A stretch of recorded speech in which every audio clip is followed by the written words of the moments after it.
Well, welcome to this June issue of the BeeCraft podcast. Richard, I know, has just come in from dealing with a swarm that's arrived in boxes outside his front door. Lucy, I don't know if you've had any trouble this year, any unexpected swarms, have you? I wish I had some coming into my garden, but no, I've been unbothered this year. Richard, have you dealt with your swarm now? How's it going in your garden? I have. Well, we have the builders in at the moment, and I've asked them very nicely several times that if they have to rearrange the empty boxes outside, not to leave any gaps. Needless to say, they did, and they came and told me that my bees were making an awful noise outside, and so it was Your a swarm bees. moving in. Yeah, my bees, and they were all over this pile of empty brood boxes and supers and whatnot, but they didn't seem to quite know where they wanted to go.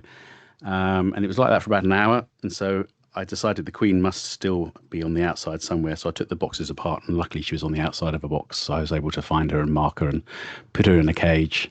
And now they're all very obediently going into a nuke box. And I've been able to give an elementary honeybee biology lesson to the builders, who have now been brave enough to come out of their vans. I'm Wouldn't sure you they like to really. hear their conversations tonight over their tea tables? They'll all be getting a jar of honey, so they'll appreciate it. Right. And of course, after telling them you needn't worry about stings with swarms, I immediately got stung. Always the way. Yes. Always Typical. the way. Right. I especially enjoyed in this current issue the front cover.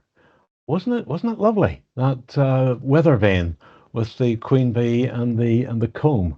I thought that was really very special. That was at the Reigate apiary when I went to see the King's Award ceremony happening. That was a lovely day out. The great and the good of beekeeping world was there. It was a real who's who of the beekeeping world. And of course, a big top conversation was the loss of colonies this winter. How have you got on? I haven't had any great problems, either by luck or judgment. I don't know, but quite a few people around me, I'm in Wiltshire, have lost quite a lot of colonies. And I've recently attended the conventions in Wales and in Shropshire. And as you said, Stephen, it really was the main topic of conversation. People seem to have lost a lot of bees. I think the same is here in Cornwall. I know lots of people who've lost over half. Lots of experienced beekeepers kind of at a loss for what could have happened. They didn't go into winter with high varroa loads. They, have been breeding resilient stock for a number of years, and all of a sudden there's been this levels of loss that are unprecedented for them. But luckily, um, there's lots of speculation around why. But luckily, we're tackling that in the magazine this month. Yes, it's a really nice article from Wilf McSherry, who's looking at the issue. But it seems that the situation isn't UK wide. It seems to me that the Scots have got away with it. They haven't had particular problems, Mm. nor the Northern Irish. So it will be curious. I wonder what will come of this. I've not long back from Cornwall, where there was a meeting, and again, there was a hot topic of conversation down there, the loss of colonies, because the southwest has been so badly hit. But Dr. Oliver Weisick was there giving a talk about colonies in trees, wild living colonies. Absolutely fascinating. And of course, we have an article by him in this magazine. And in the notes to this podcast, we'll put in the YouTube link to that series of talks that happened that day. It was all about, it was a B4 conference and all about wild living colonies. Have you any experience of that, Lucy? Yes, I that's one of my secret passions. We all know that beekeeping is an addictive gateway hobby that leads to many other hobbies. And one of the hobbies it led me and my husband Will to is scouring the neighbouring forests for wild living colonies.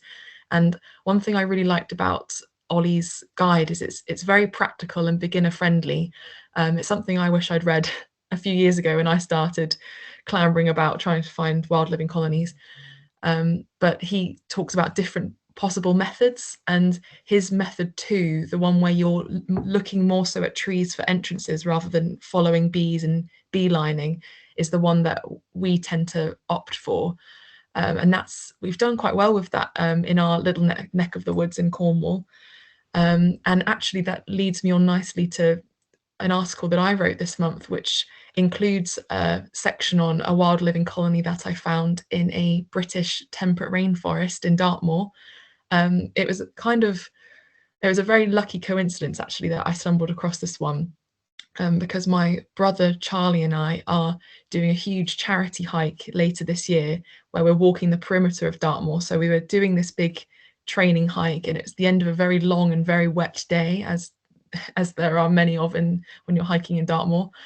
And my brother got this awful leg cramp, terrible leg cramp, had to sit down. It was very dramatic. I was rolling my eyes at him, and he sat down on this huge fallen tree and was doing all these kind of stretches and dramatic groans and things. And right by his foot where he'd sat down, there was this pristine piece of comb, like perfect piece of comb, a tiny bit of pollen residue. But I looked up and thought, where on earth has this come from? And I realized I shouldn't be looking up. I should be looking down at the ground, because that fallen tree that he'd sat on had this huge wild living honeybee nest inside. Nice. So there were huge fins of comb, so much propolis, probably in some places it was an inch thick. It was this huge propolis envelope inside the colony. And unfortunately, where it had fallen, and it must have been in a recent storm, it had kind of split a little bit. So it was good for me because I could see the full extent, I could see the full size, but unfortunately, no coming back for the poor bees who lived there. They must have found a new home because there weren't any dead bees inside the nest or anything. Lots of honey. It was very sticky when I was having a little investigating in there. But it's just, like with your builders, it led to this huge honeybee lesson with my brother, who didn't sign up for that day. Talking about how actually in temperate rainforests, which is a habitat we don't know much about in the UK, and luckily that conversation is happening more and more now, wild living colonies do thrive in those environments. And there are lots of reports coming out now, as they're studied more and more, about colonies that have been living in temperate rainforests for a long time. And you're organising a special fundraising for something, aren't you? Yes. So speaking of beekeeping being a gateway hobby, as my husband Will and I were looking for wild living colonies in the forests near our home in Cornwall, we began to realise that these forests were really special, and that they were in fact temperate rainforests, which is a habitat that we thought was completely extinct. We don't think of ourselves as Brits as being rainforest people, but we very much are. And I'm working with a charity called the Thousand Year Trust, which is the only charity in Britain dedicated to the understanding and recovery of temperate rainforest. And with them, we're building Europe's first temperate rainforest research station. And on the rooftop of that station is going to be the William Parkinson Living Laboratory, which is named after my late husband, Will, who died in January this year at the age of 26. And that living laboratory will be home to lots of epiphytes. Epiphytes are plants that live in other plants, so lichens and mosses and all the things that Will and I looked for, as well as looking for honeybees in all of these forests near our home. And it's a hugely special project and a pioneering charity. And so there's more information about how you can support that if that's something you would like to do in the article itself, and I think we'll pop that in the bottom in the podcast notes as well. But it's something that I encourage all beekeepers, everybody who's interested in the natural world and preserving it, to look into, because it's completely and utterly fascinating. And speaking of rainforests, I've just had a conversation with Pete Davies, formerly of the MBU. He's recently retired, and he's been looking for Asian hornets in what are virtually rainforests around Auckland in New Zealand. So maybe we'll cut to that now. Hello, Pete Davies. We have met several times over the past few years when you've been busy hunting hornet nests. And I've seen that scheme develop with the new technology and so on. You've recently retired from APHA's MBU, National Bee Unit, but you've still been hunting hornets, haven't you? Yes, that's right, Stephen. I have. We first met, I think, in Ascot in 2021, I believe that was, chasing hornets around Ascot, and almost like you say, every year since then we've been catching up with hornets. And I retired from APHA's National Bee Unit at the end of December, but there was already plans afoot for a visit to New Zealand at that stage. So that's what I was doing in January, February, March, and a bit of April. So it's quite a contrast, I should think, hunting hornets on the other side of the world. What were the main differences? Well, other than the 12 or so hours difference with the clock, which took us a few days to get adjusted to, the main differences in terms of hunting hornets was the hornets were very small, they weren't very numerous, and the terrain was different. I say different in places. There was lots of sort of small towns and lots of sort of built up areas, but there was also lots of what we lovingly called reserves at the end of our time, which were small places in between the houses where you just couldn't build, just due to the nature of the land, it being very steep, very rocky, overgrown with streams running through it, almost impenetrable. So they couldn't build there, so they left those bits as green spaces, and a lot of the hornets were taking advantage of that. So the other thing that was very different was the amount of people involved. The amount of people and the amount of dedication to having probably what they saw as their one chance of eradicating hornet. So therefore, they wanted to throw the kitchen sink at it.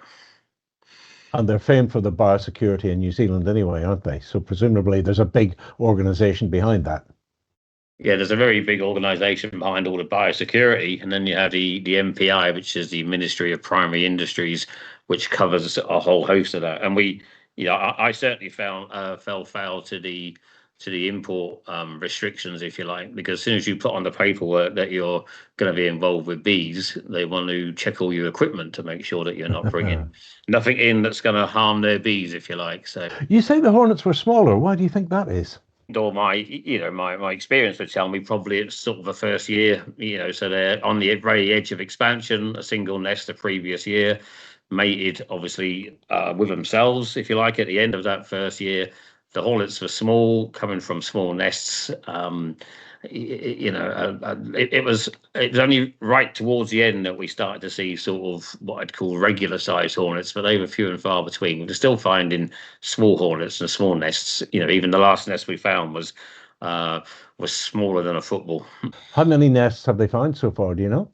Well, when I left on the 27th of March, we was up to 132, and that the 132nd one was found in the now famous Powie Reserve. That was found on the Tuesdays. That would have been about the 25th. So, and I spoke to I speak to New Zealand weekly, and at the moment they're still on that number, and they've now changed into their autumn stroke sort of early winter surveillance now. But it's really peculiar because they're in a very confined area, isn't that right? Absolutely. There's nothing from if you drew an epicenter, and we call Powie Reserve, which is in North Glenfield, just in the north of Auckland, we call that really the sort of epicenter. I think the furthest nest we found out was only 6 or 7 kilometers from that area. Very, very confined, and Powie Reserve, probably 3 acres of almost impenetrable forest, to want of a better word, full of tree ferns and full of mighty trees and steep ravines. We found 22 nests in there in total. 22. Wow. In a 3 acre area. Why do you think it is so confined? Because they've spoken in Western Europe about the hornet traveling 70 kilometers a year, albeit with hitchhiking on various vehicles and so on. But why isn't that happening in New Zealand? Any idea? I think possibly because it was just that first year, and the hornets, we know that over winter in Queens don't stray far from their original nest.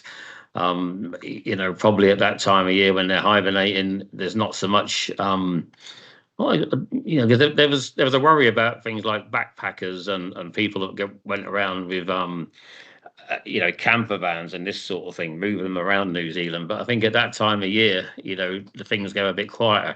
There's not really the main road sort of artery or network that we have in the UK, and also goods didn't seem to be moved anywhere near as far. Looking at the roads when we was on the main roads, the lack of lorries and stuff like that. So, but also probably because there was ample food and foraging within sort of the distance of the nests. They didn't need to go very far.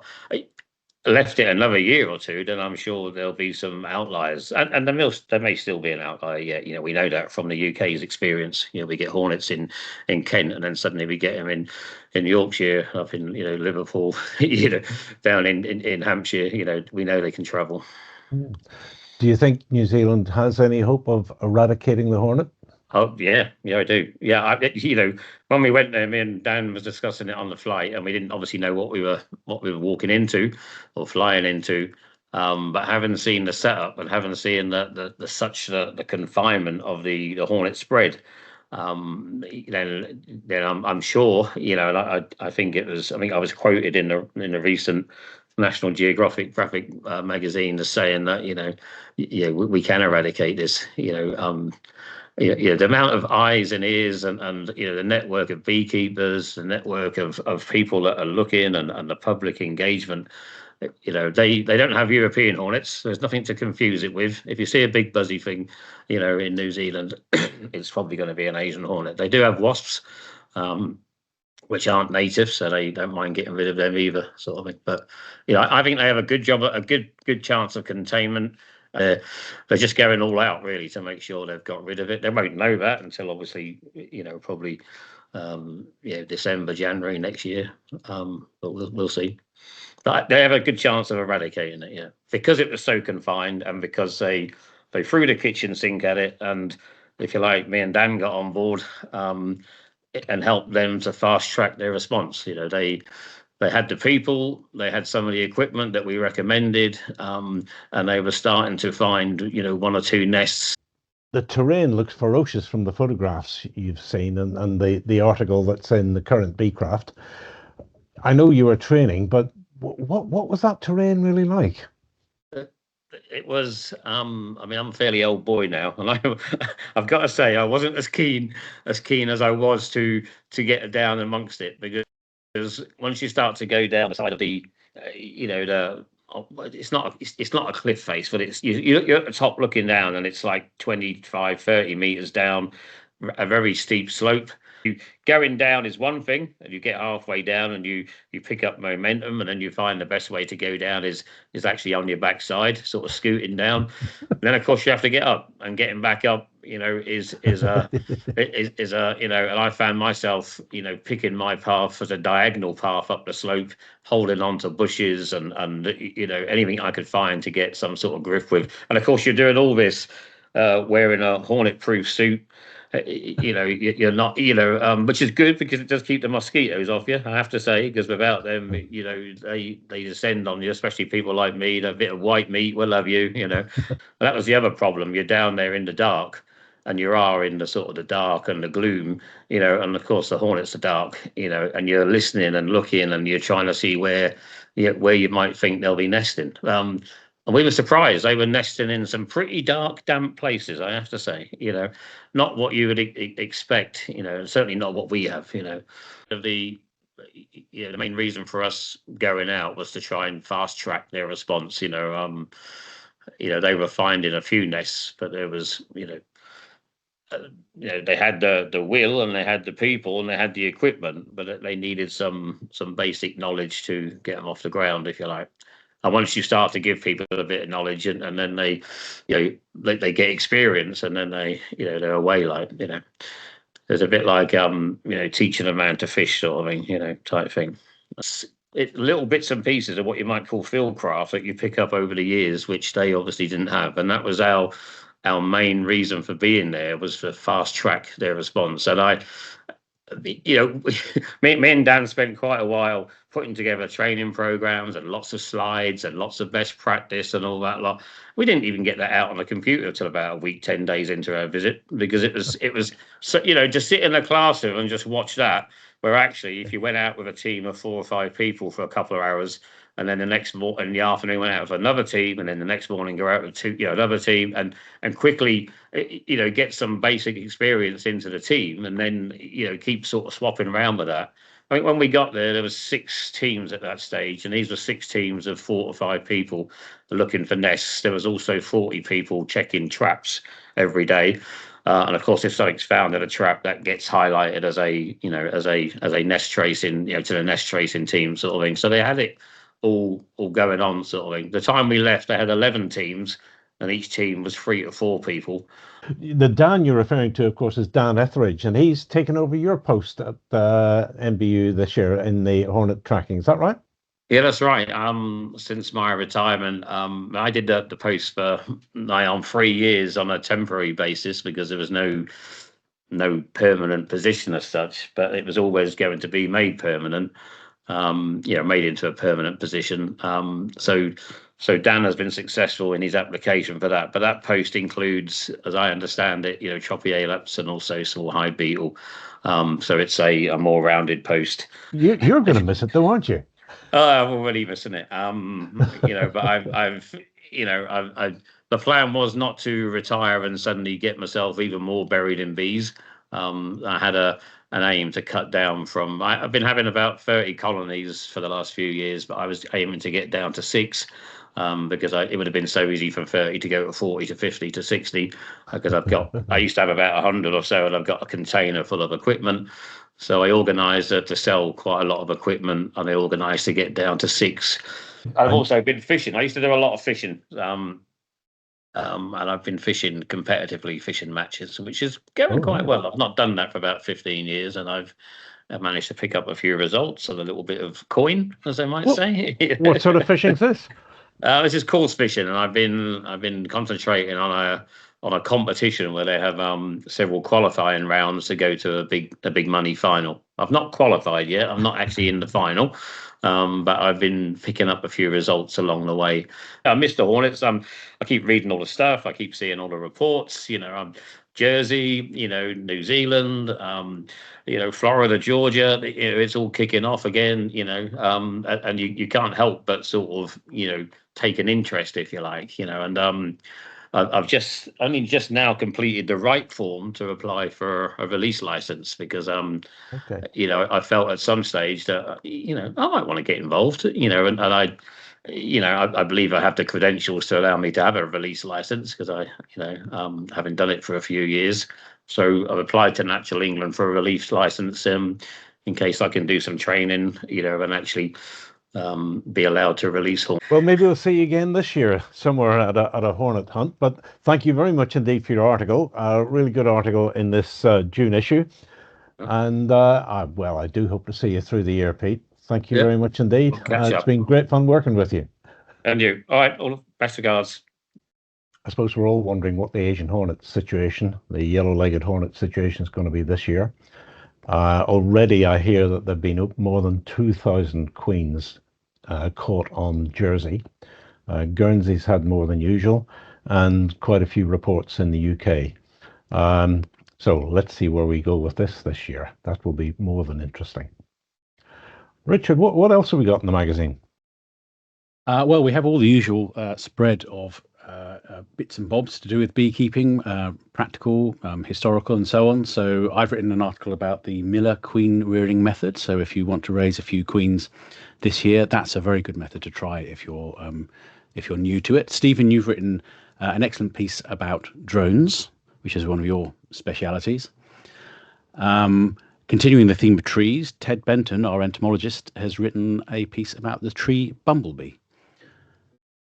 Yes, and I just had the joy of removing a tree bumblebee nest from a neighbour's nest box that was just over their French windows. That was going to cause some trouble, so I've moved that out to one of my apiaries where they're doing very well indeed. But those tree bumblebees, you do have to keep an eye on them. They can be quite sparky at times. Yeah, they can be a little bit stingy, especially when the males are coming around. I believe that males come from many miles around and wait for the arrival or the emergence of the females. It's nest boxes and weirdly tumble dryer vents that I think are really common. I know so many people, and maybe it's just a Cornish thing, I don't know. I know so many people who found tree bumblebee nests in tumble dry events. I don't know if it's the lint. Is that I don't know if right? it's the Yeah, I warmth. suppose. Yeah, because they like ready-made nests. They will turf nesting birds out of their box. So maybe that's what it is. I've never heard of them doing that. I've seen quite a few up in the eaves of houses and so on up high, but that must be quite low down, I'd have thought. I suspect it's got something to do with the ventilation. They can lower their workload on ventilating with that sort of thing going on. It's true. Freeloading. Yeah. When we have our usual gardening articles this month, Sophie is looking at why you should love weeds in your garden. Quite a relevant topic at the moment, it being May, No Mow May. And I've just been to the Chelsea Flower Show where there were lots of gardens featuring native weeds, and very nice they looked as well. Plenty of bees on them. And it's holiday season, and Simon Tuck, who writes our beginners piece, has written about how to prepare yourself and your bees for going away over the summer. Well, we're already working on the next issue and got some good things coming up. I've just been on the Farnham Bee Trail and got an article on that. Richard, are you going to tell us about the Chelsea Flower Show? Yes, I'll be writing about that well, actually, I don't think that will be in July because we have the Badminton RHS Flower Show just up the road from us this year, so I shall attend that. It would be rude. You'll be not to, shuffling really. back and forth, will you, between the flower shows this year? Thank you. We have to work with this. Yes, I will. So after I've been there, I'll write an article about the various gardening trends from the point of view of honeybees and other pollinators. Okay. Well, I hope everyone has a good summer and a good spring harvest and summer harvest and good pleasant bees and not too many hornets around. And a bit of sunshine would be nice at the moment. Yeah, It's tipping down outside my window. Yeah, I've got an observation hive and another one in the garden, both waiting to have queens mated, and they just haven't been able to get out for a few days. So I'm hoping that's going to happen soon. I think my early queens are all fine. They're laying and they've mated well, but this rain is keeping me away from my spring extraction, and that oilseed rape honey is not going to be getting any runnier. Oh, have fun. Have fun. Right, bye then. Cheerio. Bye then. If you would like to subscribe to BeeCraft, please go to www.bee-craft.com. That's B as in BEE. Subscriptions start at £48 for print and £28 for online. For that, you'll get 48 pages, full colour pages every month.